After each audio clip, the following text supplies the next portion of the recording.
of America. He has won the National Jefferson Award. He has won the National Jacqueline Kennedy Onassis Award. He was a trustee of the Illinois State Medical Society in 2003. He does extraordinary things in our community, and he is a great man to God. I'd like to introduce to some and present to others Mr. Dr. Rodney Alford, please.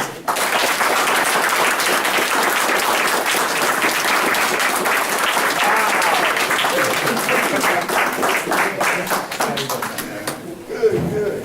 Wow. Thank you. And that was fantastic. Who's coming to speak? I don't know that guy. I am so excited to have an opportunity to talk to you all. There's really nothing more for me to say. Melissa, that was fantastic. You said my talk. You gave my talk. And then Ken, you topped it off. There's nothing more for me to say. You all really have been blessed to hear from these folks, and the other folks that spoke earlier. I'm sorry I wasn't able to be here to hear the other speakers. I know they had to be fantastic, and I know they had to say everything that you needed to hear. They asked me to kind of top it off and finish it off, because what I like to do, I like to have a little Q&A period, because I like to make sure that some of the information that you all didn't receive actually you received it, okay, and received it well and able to know what it is that you received. But my talk was going to be kind of the 12 stages of Christmas, the 12 days of Christmas. You all know that song. And I was going to kind of describe some of the things in it. Just take a couple things out of it. You all know that the first 6 gifts that are given, all have to do with poultry. Partridge in a pear tree, 2 turtle doves, okay, 3 French hens, okay, 4 calling birds, well, I'm going to skip the 5 golden rings, because you know what? They actually tried to say, now if y'all do the research, and y'all all have Google, so you can do the research. There were actually folks that used to believe that 5 golden rings was about the 5 golden rings on a particular type of pheasant. The pheasant had rings on it, but really, the song was done in 1790. They weren't thinking about the pheasant at that time, but they just wanted to associate it all with birds, okay? And then 6 geese a laying. So the first 6 really is all about birds, but really, if you look at it, it's really about poultry, about chicken. Most of us understand chicken. Actually, it's really important that we understand about health. It really is about eating the right kinds of foods and eating enough of the right kinds of foods and a lot less of the wrong kinds of foods. Yeah. And so it really isn't about the chitlins. It's about how much of the chitlins you eat. And how often you eat chitlins. That's what it's about. It really is about that. There are certain kinds of foods that you would never consider eating. And they're okay to eat. Most things are okay to eat. Unless it's poison to your body, most things are okay to eat. Most of the foods that you go to certain countries and that, they would think the chitlins, oh my God, they eat the guts of an animal? Yeah. Some folks do.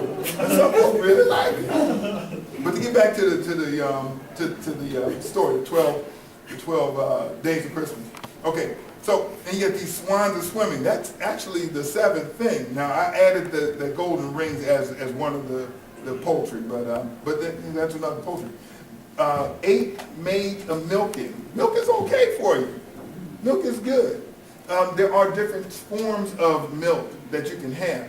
A lot of people believe that you shouldn't drink milk because it's not healthy for you. That's not true. They got 2% milk, got 1% milk, got skim milk.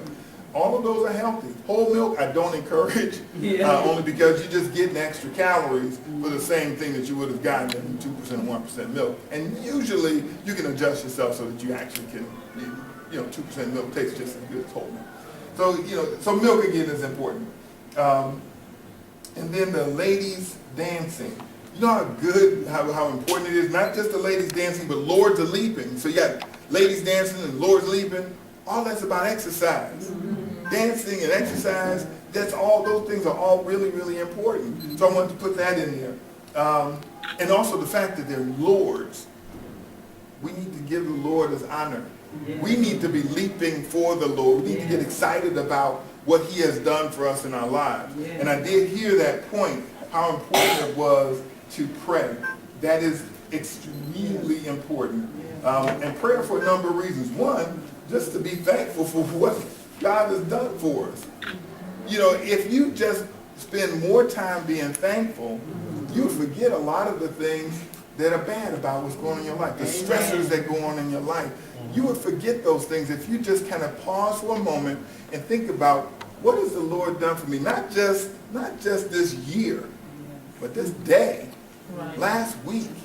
If we concentrate on those things, everybody just about raise their hand and say, have you ever been stressed out? Okay? Everybody feel like they've been stressed. I've never, that I can remember, been stressed out. I just don't. And the reason I don't stress is because I pray about it. And I leave it to the Lord. Whatever happens in my life, I know that he has direction for me. He's making these things happen so that something better can happen later. So because I know that, everything that seems negative that are going on in our lives that we feel is kind of negative, he's doing that for a reason. Usually it's because you didn't learn the other lesson that he gave you. Okay, you didn't learn from that one, so now you got to put another thing on you so that you can get it, that he's preparing you for something greater. Okay, and so that's why we go through these stresses and anxieties and all these kinds of things, because he's trying to teach you something that is not in your hands anyway. You know, we hear that, we hear the words, and the true word is that all things work together for the good. And it really does. To those that love God. There you go. You got to love God, and you got to know that he has a purpose for you. He's got a purpose for your life. And so because of that, he's going to make things work out fine. So the stressors that you're dealing with, the anxieties that you're having, it's not because he's a bad God. It's because you need to learn something from what he's trying to teach you. So again, I didn't mean this to be a preaching thing. But it is true. I mean, it's part of being healthy. Faith is so important. It was brought up how important faith was. If you don't have faith, then you will never be healthy. I guarantee you, you will never be healthy, because you will always believe that you're going to be sick, and you will live a sick life. Even if you're healthy, you can be a very healthy person. I see so many healthy folks that come in and tell me about how sick they are. It's amazing to me. I want to show them, do you know what sick really is?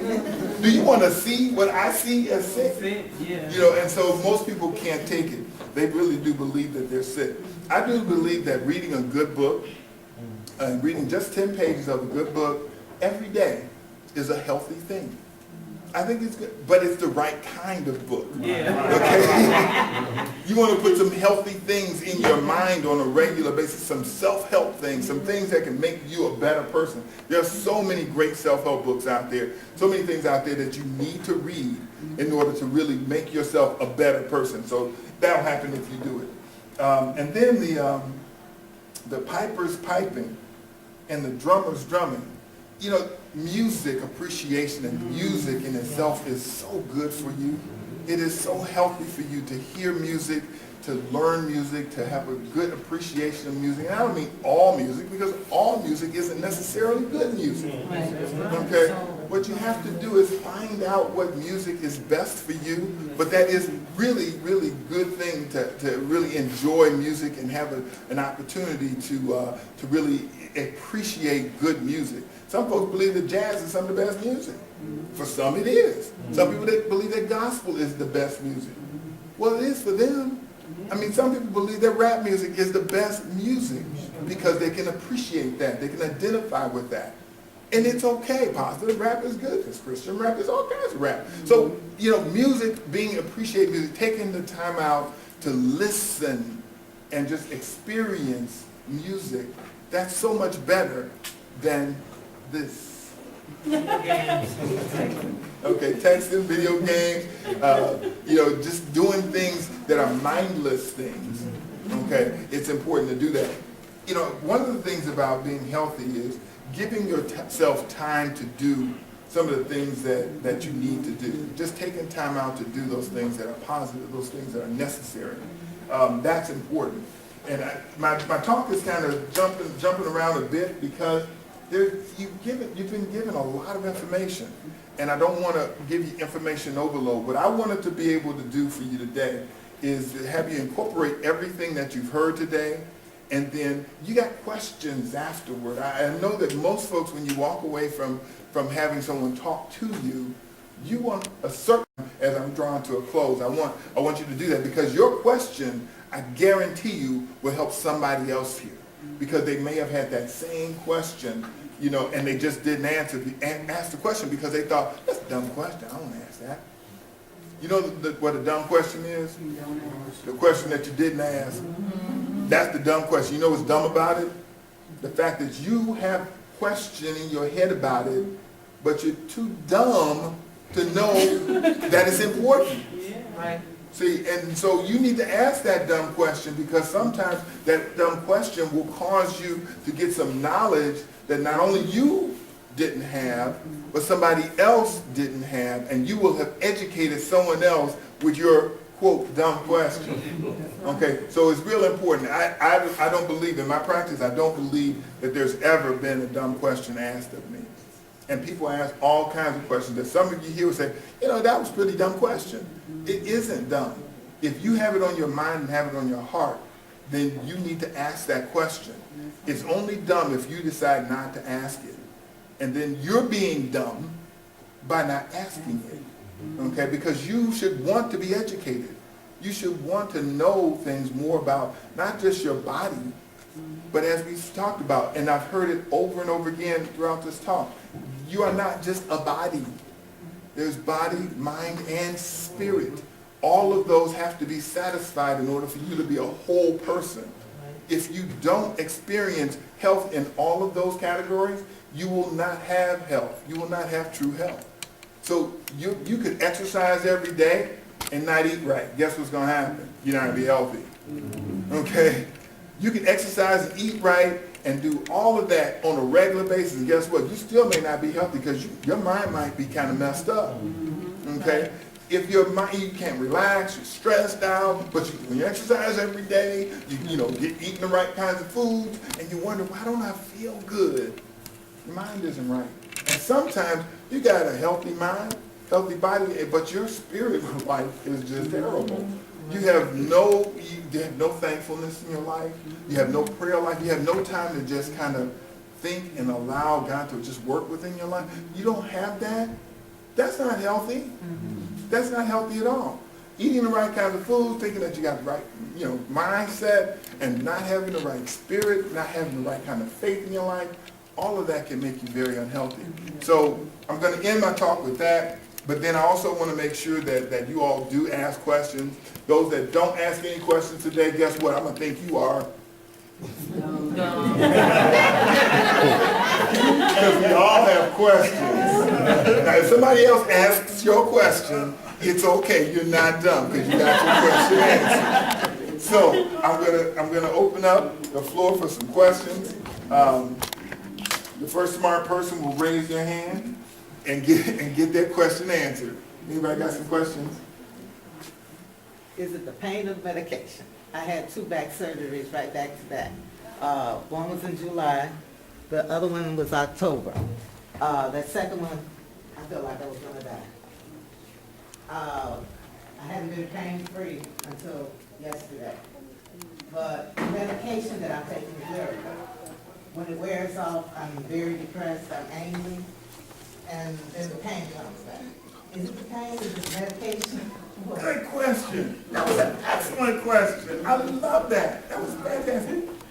Lyrica is a medication, so you all know. It's a medication that kind of dulls the nerves. There's certain nerve endings in your body that are just kind of hyperactive, and they just make you have pain. What Lyrica does is it kind of calms that. But it only has a certain amount of time it's going to work. Okay, once it stops working, guess what? And come back. So what may need to happen in a situation like that is your doctor may need to increase the frequency, how often you're taking the medication.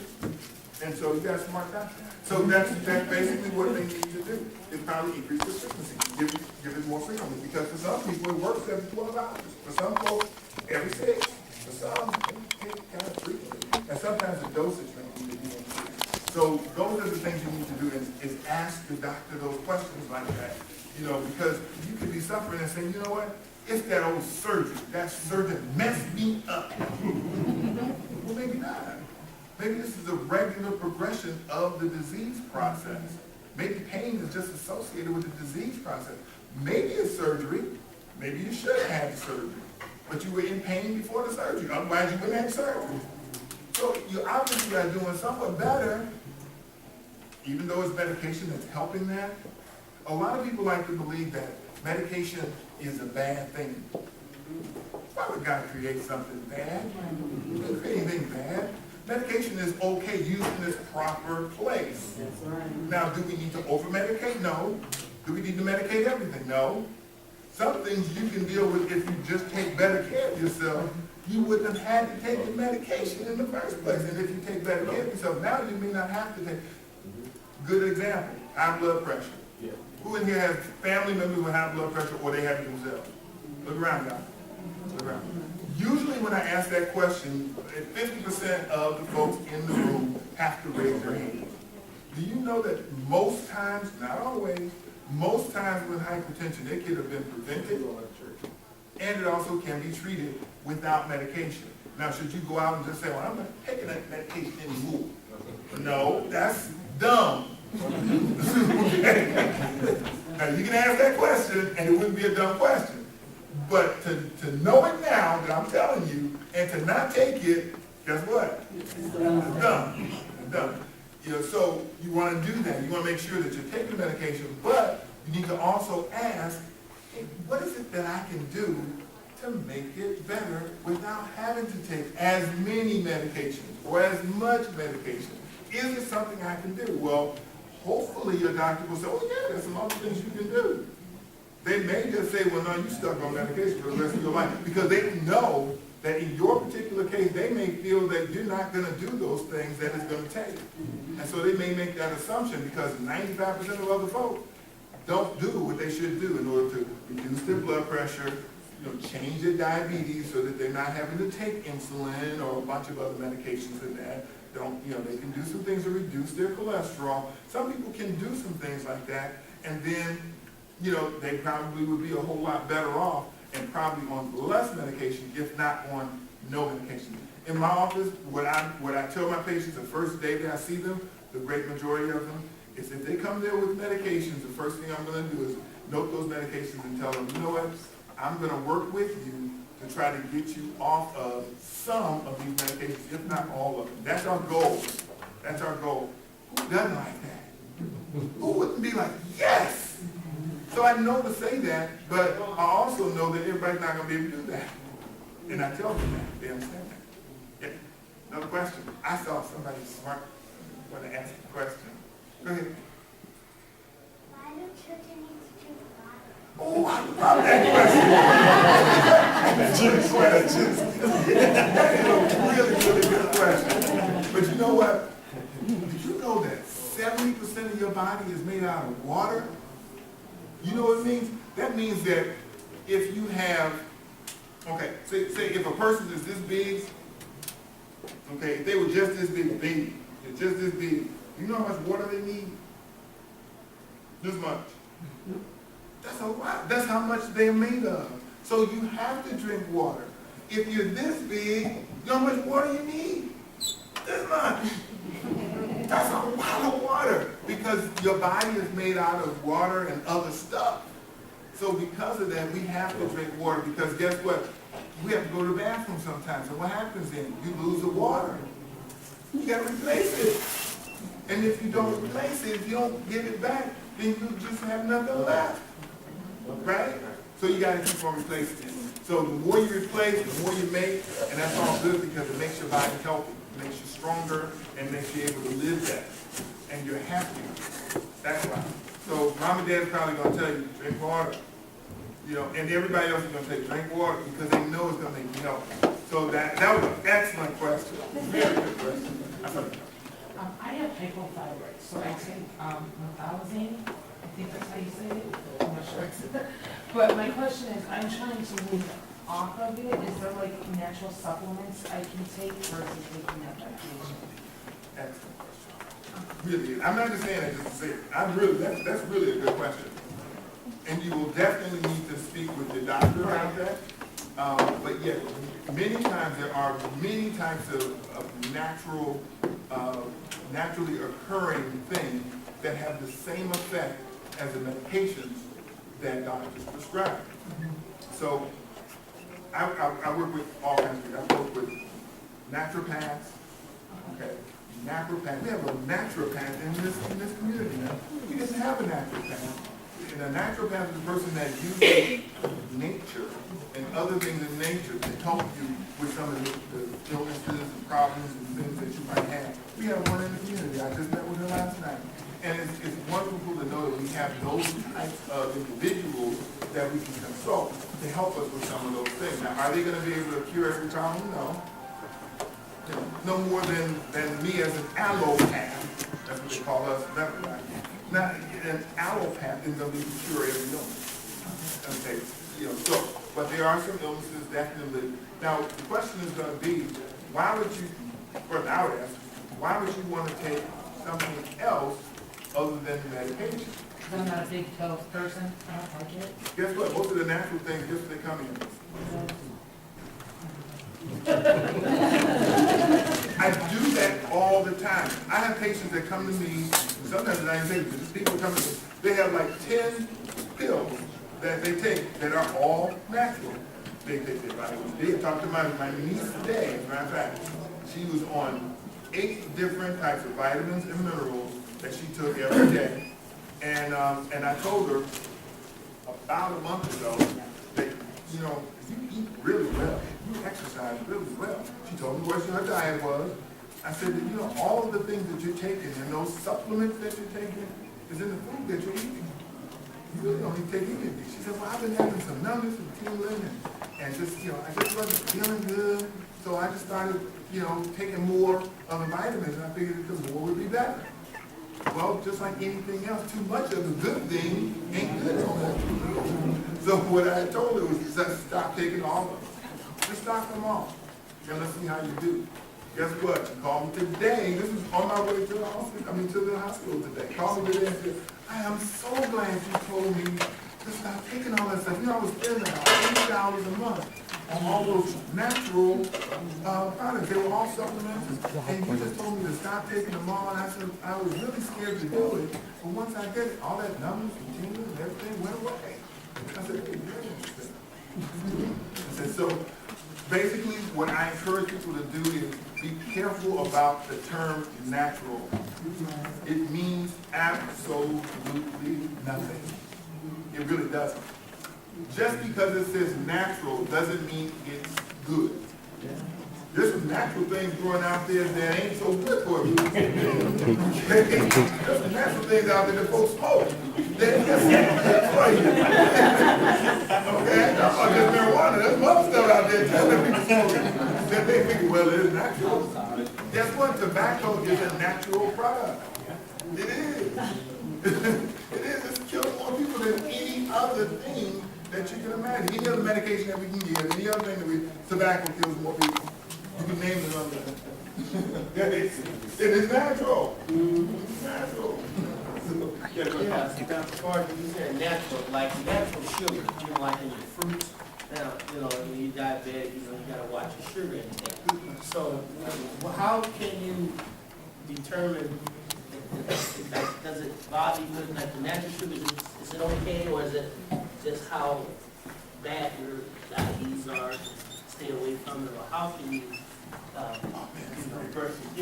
determine what to eat? That's a good question. Naturally, Yeah. See, what we think in terms of fruit having natural sugars, that's glucose and fructose. Fructose is a natural sugar. But if you were to just extract the fructose from that fruit and just drink that all day long, you'd be one of the unhealthiest people around. Like a juice. If you extracted the fructose, that's all the sugar. All the sugar. If you extracted all that and just drank that, you would be one of the sickest people living. Okay? Because just because it's natural, don't mean it's all good. It's good for you in smaller amounts. That's why fruits and vegetables are really good. Fruits are really good for that carbohydrate that's in it. And you need to have fruit because it has other minerals and vitamins in it, not just for the fruit. We eat fruit because it tastes good, but also real good. It has minerals, it has vitamins, it has all kinds of offers. It have all that good stuff in it. What we put in the ground to make that thing grow is what is going to get into our bodies and into health. Okay, so it's really the ground that's going to get health, because the fruit can't have anything that has been extracted from the ground. Now, should we eat dirt? No. I'll answer that one for you. No. But the soil is where all of that natural stuff comes from. Okay, the soil is sun. So should we get a lot of sun? No. So again, God has made these things so that it's healthy for us, but if you just try to figure God out and just say, well, if that's good for me, then I'm just going to eat just fruit. You'll be one of the unhealthy people around you because it doesn't have everything you need. Fruit doesn't have it all. But you want to, instead of having refined sugar, which is that sugar that you scoop up, granulated sugar, okay? No, that's not healthy. But if you ate too many fruit, you might as well just put a spoonful of sugar. Okay, and it does not help the medicine go down. It does not. If it tastes a little better, it don't go down. But that's a good question. Did I answer your question? As a diabetic person, yes, you should eat fruit, okay, but you should not overeat fruit.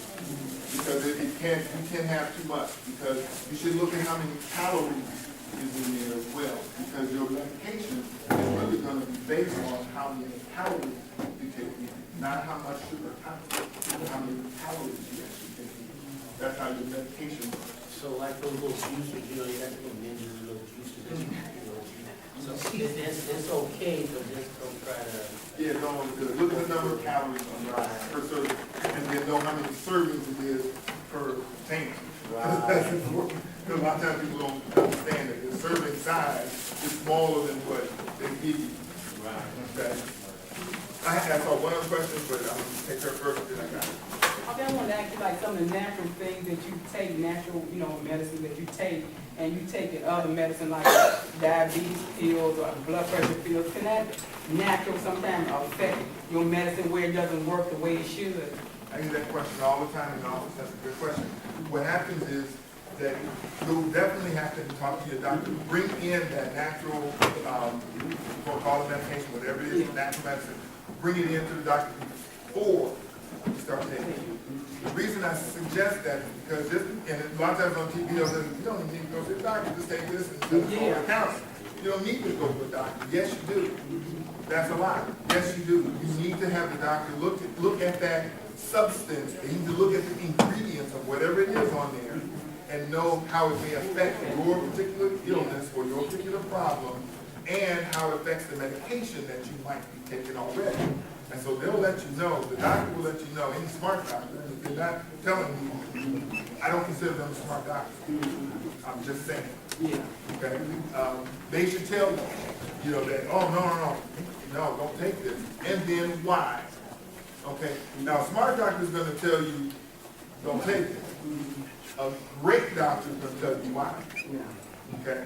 And I always ascribe to be a great doctor. I want to be. I've always pushed to be. And I teach great doctors, great medical practitioners. But that's how I teach them, is to tell them that you have to tell people why. Because people need to understand their issues. They need to understand their medication. They need to understand that there are other things out there that they can take. If they don't understand that, they're not really getting the best service. Because I know a lot of people think because it's natural, it's good for you no matter what you take, and that's not necessarily true. Not true. Because it can affect, They can have interactions. Yeah. Yeah. These quote natural products can have interactions, so you got to be careful about that term natural. It's one of the most overused term in health. Natural does not necessarily mean you'll ask your doctor for sure. You got a question? Okay, I got a per question. Okay. One, why soda is so bad for you? And two, why is it important that I see my doctor before I start exercising? Okay. Or a dietary? We'll answer one at a time because I want to make sure I answer the question adequately. The first question was? First question was, why is soda so bad for you? Why is it so and so? Soda. Oh, okay, I mean, it's so.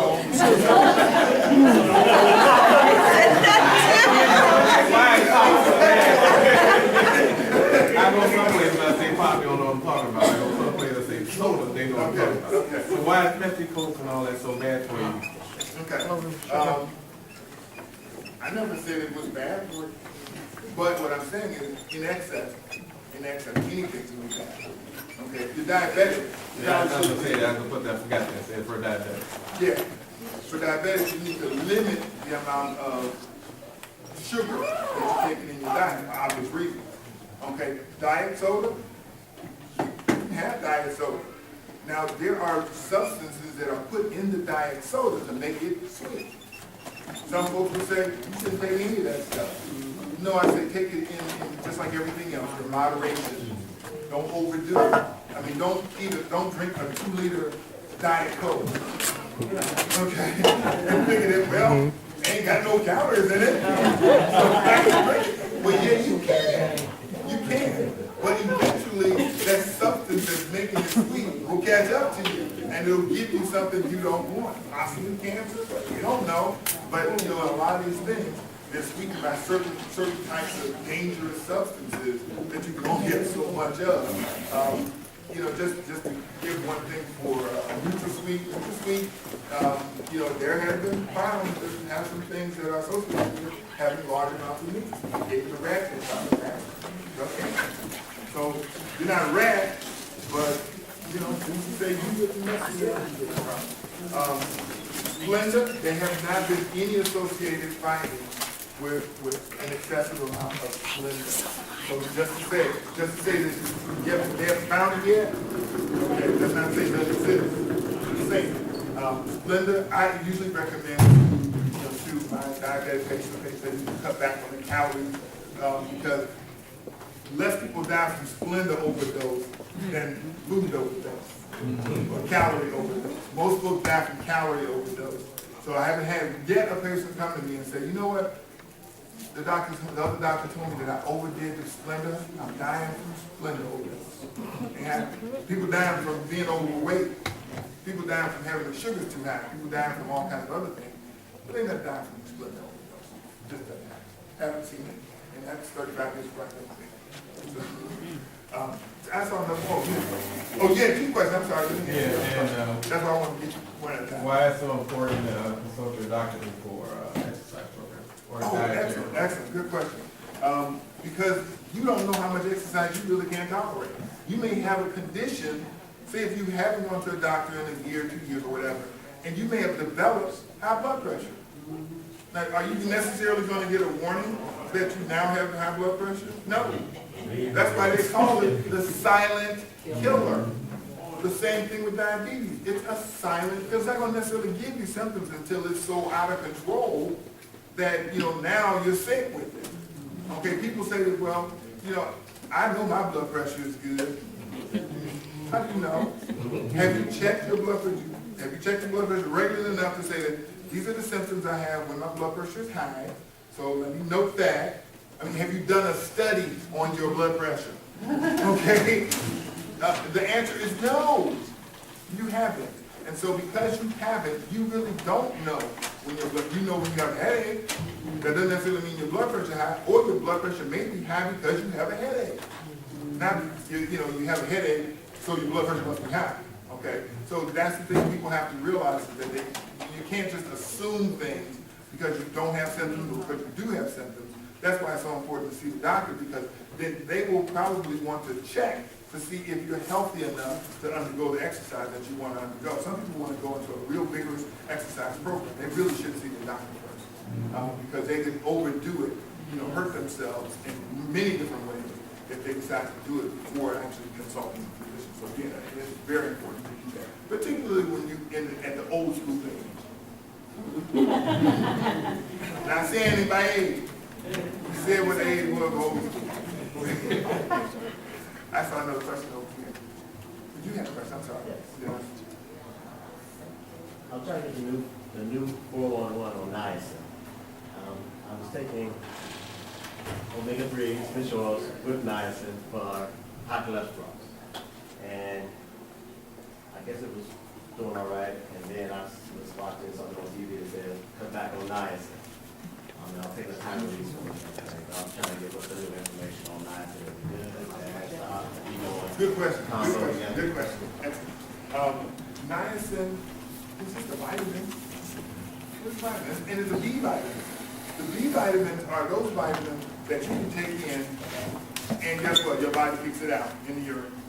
So if you took a lot of it, it's kind of hard to get an overdose of niacin. Now, what will it do to you? It'll make you feel like flush. It can do that, kind of warm, kind of that. But some of the women that have, some of the old school women that have developed the symptom of hot flashes. Yeah. Okay, it kind of makes you feel like that. Okay, so some folks say, I'm taking that. You do that to me, you do that. It's usually not quite as bad as a hot flash, but just to give you that sensation, it's that warm kind of, it comes over you like that. It's just like that kind of thing. But it does that for about 30 to 35% of people. Not everybody experiences that. But it's a side effect, but it's not harming your body. It's just something to feel. That's not hurting you. No, so niacin, right now, what's out on niacin is that it is very healthy for you. It is healthy because it helps to lower your cholesterol and it increases the good cholesterol. So, most of y'all know that there's good and bad cholesterol. Okay, bad cholesterol. Y'all gotta think of, I always tell people, think of Pac-Man. Most of us, again, old school folks, we understand what Pac-Man is. Pac-Man has a little guy that goes around and he eats up the little round thing, okay? Bad cholesterol is the little round thing. Usually that's the good guy, but it's not. In this case, the yellow cholesterol, nasty stuff that gets in your arteries and clogs it up and causes you to have heart attacks, that's the LDL, that's bad stuff. Then the guy that's going after the yellow thing, that Pac-Man is your HDL. The more HDL or Pac-Man you have, okay, not Pac-Man, but the little monster guy, the more of those guys you have, the more you can take the cholesterol out of your bloodstream, put it into your liver, so your liver can process it, so now you can leave it in the toilet where it belongs. Okay, so that's what you want to do, is have as many HDL particles as possible. How you get that is basically, niacin does it, omega-3 does it, that's fish oils and other kinds of special oils will do it, okay? There's some natural products out there also. Red yeast rice. Some of you all might have heard of that. Some may not have. Red yeast rice is a product that actually helps with lower cholesterol. Works very well. It's a natural product. It doesn't have side effects. Yes, it can. It can mess with the liver. It's a natural product though. For those of you that gotta be natural, gotta go natural, it still can mess with the liver. But it doesn't usually, but it can. Niacin is a good thing. The slow releasing is best because it causes less of that flushing, and also stays in the system longer, so it can work better, so it can raise that HDL up, which you want, to help with cholesterol, get rid of all the bad stuff, and that's basically what you want. Oh, that's Good question. My question is, after cancer, they say after 5 years, it decreases, whereas it shouldn't come back or maybe won't come back. Is that true? I'm not sure what your question is. What After type of 5 years. What type of cancer? There's different kinds of cancer. Breast, lung. Okay, it's different. Those are different. But in all cancers typically will kill you if you leave it alone. If you don't do anything with the cancer, will eventually kill you in most cases. Because it has a tendency to grow, populate, go to other areas, reflect those other areas. Now there are some locally invasive cancers that don't necessarily spread everywhere. There's a few of those. certain types of skin cancer. They will only affect that area of skin, and they may destroy that skin. You just leave it alone and say, well, it's cancer, but I'm gonna leave it alone because I don't want to do nothing. I don't want nobody cutting on me. I don't want to do nothing. This is cancer. Get it out. You got a chance to get rid of it, get rid of it. You know, if it's skin cancer, most other cancers will eventually take the person that their host. Most of them do. If it's cancer, if it's a tumor, a benign tumor, that's different than cancer. Benign tumors may just grow. And it may cause problems, but it won't necessarily kill you, not necessarily. And that's why it's important to distinguish between cancer versus tumor. Tumor just means a lump of something, growing. I mean, it may be benign. Benign means that it's going to grow. And malignant means that it's going to spread, it's going to kill you. So breast cancer, yes, does everybody die from cancer once they get it? Not necessarily.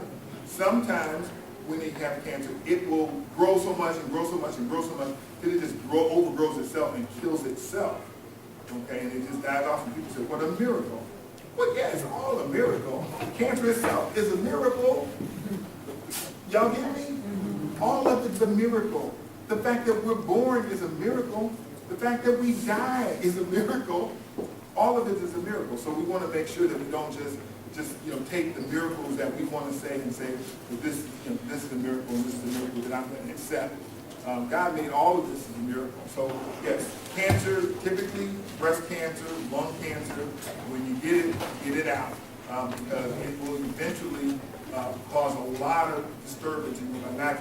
It's way too late, and it's so far advanced that getting it out would be the thing that would kill you. Then you have to have your doctor kind of weigh those possibilities. Sometimes chemotherapy, some folks say, I'm not ever taking no kind of chemotherapy because I saw a person that went through that chemotherapy and they were sicker than when they had the cancer. You said never take chemotherapy? I'm not saying that. Some folks have said it. Please hear my words carefully. That's what I'm trying to, because it's There are some important. people that have said, I will never take any kind of chemotherapy because it makes people sick. Not necessarily, and it might just. But the alternative is death. That's right. Now, if you okay with that alternative, then don't take chemotherapy.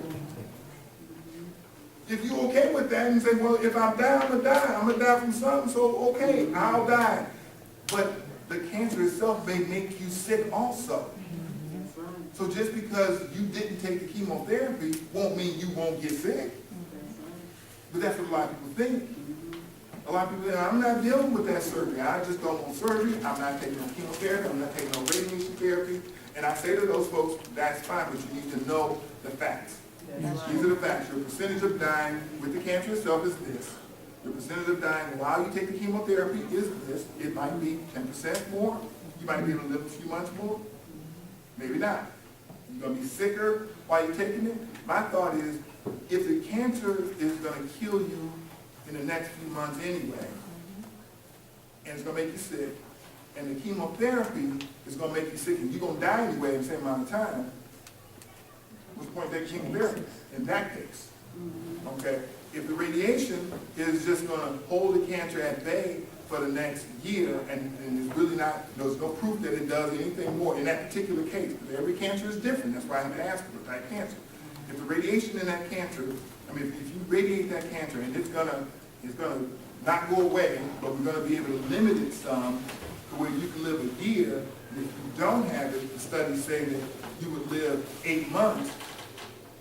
Okay, now you gotta tell me about some side effects. Because if I'm gonna live 8 months, if the longest I'm gonna live is a year with the radiation, but I'm gonna live 8 months without radiation, okay, now I need to know side effects, because 8 months, am I going to have problems if I don't take it? I'm going to die anyway. What's the difference in the 4 months? And that's what a person has to make that on their own decision about that. Because personally for me, I don't need the extra 4 months.